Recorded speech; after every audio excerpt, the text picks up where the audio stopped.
నమస్తే, నేను డాక్టర్ హరీష్ తెనేటి. శ్రీ సూర్య త్రిచక్ర సాధన. 3 చక్రాలు మనిషిని ఇక్కడ ఉంచుతాయి.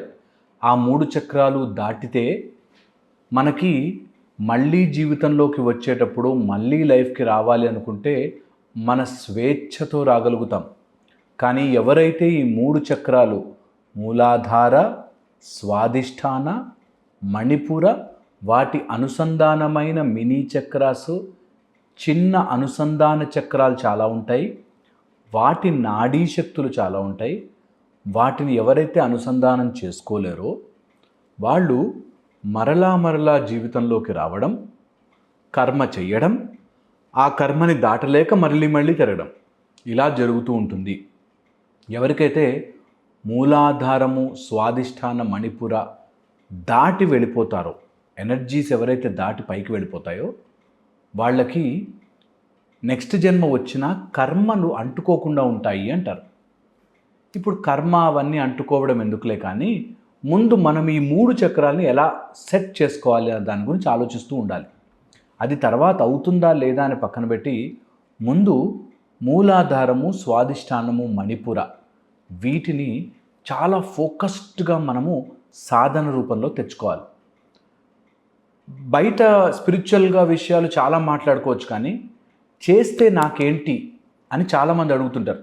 నేను చేస్తాను, నాకు లాభం ఏంటి, ఎందుకు చెయ్యాలి అని. నిజంగా మనిషే కాదు, ఈ జీవి మొత్తము కూడా ఏదైతే జీవము రూపంలో వస్తుందో నాకేంటి అనే బ్రతుకుతూ ఉంటుంది. ముఖ్యంగా మనిషికి తెలివి వచ్చాక, ఏదైతే తన ఆలోచనలని తను ప్రశ్నించుకునే తెలివి వచ్చాక మనిషికి ఆశ పెరిగిపోయి నాకేంటి అనే దాంట్లోకి వెళ్ళిపోయాం. తప్పు లేదు, కానీ ఒక స్టేజ్ దాటాక మరీ ఎక్కువ అయిపోకూడదు. కానీ అప్పటిదాకా మాత్రం ఈ చక్రాలు తెలుసుకుంటే నాకేంటి, ఈ సాధన చేస్తే నాకేంటి, దీనివల్ల నాకేమొస్తుంది అనే ఆలోచనతో ఉంటారు. అలాంటి వాళ్ళకి ఈ సిరీస్ ఆఫ్ వీడియోస్ శ్రీ సూర్య త్రిచక్ర సాధనలో మేము నేర్పించేవి, వాటి యొక్క అనుసంధానమైన వీడియోస్, వాటి రిలేటెడ్ ఉంటాయి. ఆ రిలేటెడ్ వీడియోస్ అన్నీ నేను ఒక సిరీస్గా పెట్టబోతున్నాను మీకు. అయితే మూలాధారము గురించి ఈ రోజు నుంచి తెలుసుకునే ప్రయత్నం చేద్దాం. అన్నిటికంటే ముఖ్యమైనది మనం గుర్తుంచుకోవాలి, ఈ సృష్టిలో కనిపించే ప్రతిదానికి ఒక అవుట్వర్డ్ సిస్టము, ఒక ఇన్వర్డ్ సిస్టము ఉంటుంది. మీరు అబ్జర్వ్ చేయండి, ఒక చెట్టు పైకి ఎంత పెరుగుతూ ఉంటుందో లోపలికి అంత పెరుగుతూ అంతే కాంప్లెక్స్తో వెళుతూ ఉంటుందన్నమాట. కింద నుంచి అబ్జార్బ్ చేసుకుని స్టెబుల్గా ఉంటేనే పైన చెట్టు అంత అందంగా పెరుగుతూ ఉంటుంది. కింద వేర్లు సరిగ్గా లేకపోతే చెట్టు తొందరగా వీక్ అయిపోతుంటుంది కదా.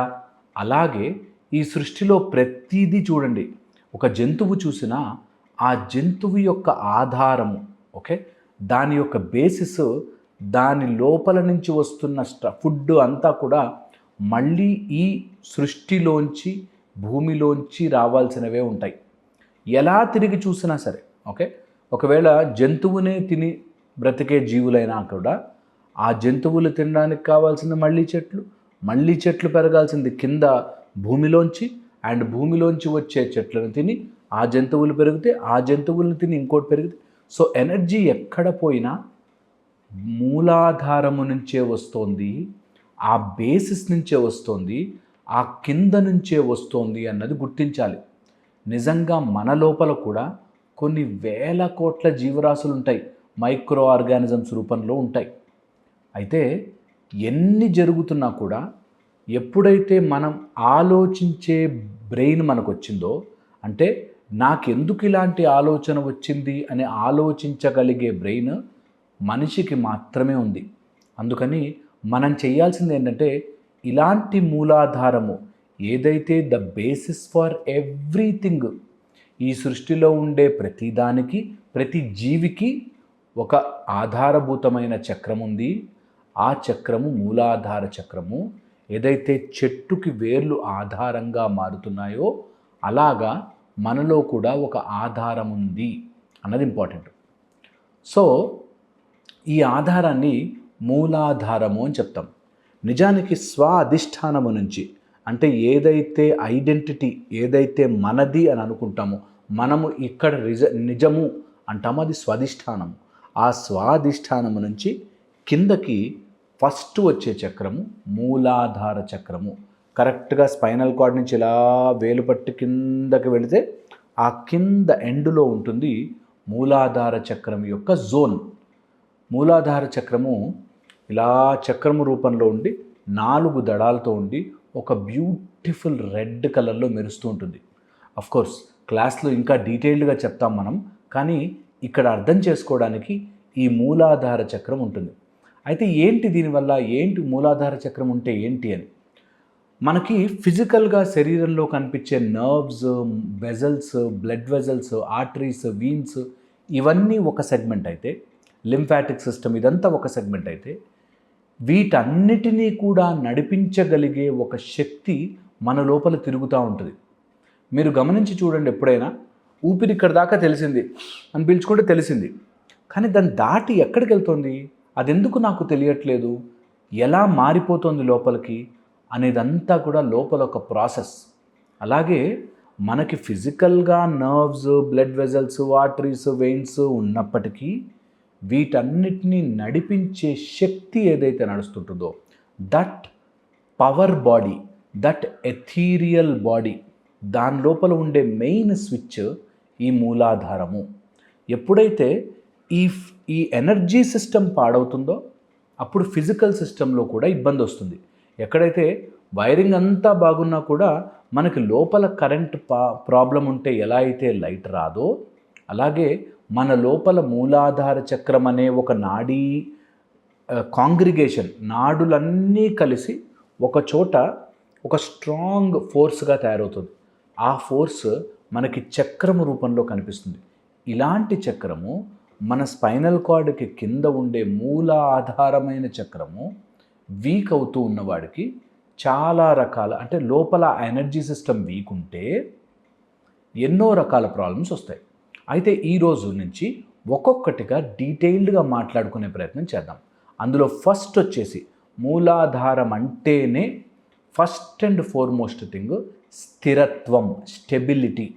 ఒక మూలాధార చక్రం బాగుంటే వాడికి జీవితంలో ఒక స్టెబిలిటీ వస్తుంది. ఓకే బ్రతుకుకి నాకు భయము లేదు అనే ఒక స్థితికి వస్తుంది. ఎవరైతే మూలాధారము వీక్ అయిపోతారో, వీక్ అయిపోతారో వాళ్ళకి ఎలా బ్రతుకుతాము, ఏమైపోతుంది నా లైఫ్ అనే పాస్ట్ ఫ్యూచర్ గురించి వరి స్ట్రెస్ అయిపోతారు. ఏంట్రా బాబు నీకు ఏం స్ట్రెస్ అంతా, ఎందుకంత వరి అయిపోతావు, ఎందుకు యాంగ్జైటీ, ఎందుకు టెన్షన్, ఎందుకు దేనికి అంటే ఏమైనా జరిగితే, ఏమైనా అయితే, వాళ్ళు ఏమైనా అనుకుంటే, వీళ్ళు ఏమైనా అనుకుంటే, ఎన్నో రకాల స్థిరత్వము లేని ఆలోచనలు. అంతే కదా, స్థిరత్వం లేకపోవడమే అది.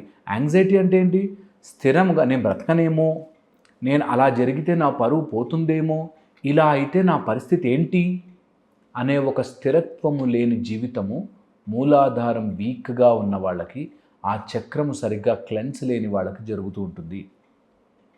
ఏ చక్రము తీసుకున్నా అతిగా వైబ్రేట్ అయిపోయేది, తక్కువగా వైబ్రేట్ అయిపోయేది, బ్యాలెన్స్డ్గా ఉండేది. అతిగా వైబ్రేట్ అయిన దాన్ని కంపోజ్ చేయగలిగిన బాడీ లేకపోయినా, ఆర్ తక్కువగా వైబ్రేట్ అవుతూ బాడీ అతిగా ఉన్న, ఈ రెండిటికి సంబంధించిన అనుసంధానం వీక్ అవుతుంది. సో ఈ స్థిరత్వము మన లోపల మూలాధార చక్రము స్థిరత్వము రావాలి, బ్యాలెన్స్డ్గా ఉండాలి అంటే ఏం చేయాలో, ఎలా చేయాలో స్టెప్ బై స్టెప్ మనం నేర్చుకుందాం. ఓకే, అయితే ఈ మూలాధార స్థిరత్వము రావడానికి, బ్యాలెన్స్డ్గా ఉండడానికి మీరు ఒక ఎగ్జాంపుల్తో అర్థం చేసుకోవచ్చు. పెద్ద పంపు సెట్లోంచి వాటర్ వస్తున్నాయి, అది ఎనర్జీ, మూలాధారం బాగా తిరుగుతున్నట్టు. ఒక చిన్న ప్లాస్టిక్ కప్పు పెట్టారనుకోండి, కొట్టుకెళ్ళిపోతుంది. అలాగే కొంతమందికి ఎనర్జీ స్ట్రాంగ్గా ఉంటుంది మూలాధారం, కానీ వాళ్ళ శరీరం కోఆపరేట్ చేయక ఊగిపోతూ ఉంటారు. కొంతమందికి శరీరం స్ట్రాంగ్గా ఉంటుంది కానీ ఎనర్జీ ఉండదు, ఆ వాటర్ ఫ్లోనే ఉండదు, ట్యాప్ ఓపెన్ చేసినా నీళ్లు రావు. అలాగా మన ఎనర్జీ ఇంబ్యాలెన్స్ వల్ల, అంటే ఎనర్జీ బాగా వచ్చి శరీరము కోఆపరేట్ చేయకపోయినా వాళ్ళు కాసేపు ఇలా కూర్చుని మెడిటేషన్లో ఊగిపోతారు. కొంతమందికి ఎనర్జీ తీసుకునే శక్తి ఉంటుంది కానీ ఎనర్జీ రాదు. వీటిని బ్యాలెన్స్ చేసుకోవడం చాలా చాలా ముఖ్యం.